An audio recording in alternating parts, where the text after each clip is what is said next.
I am so excited. I have to say, I just realized tonight on the drive over here that I was writing the last draft of this 2 years ago right now at Christmas.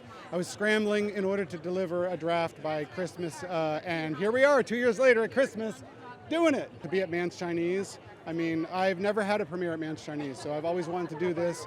And in the midst of COVID, it's a great gift to be out in the world and like celebrating this thing together. So very happy.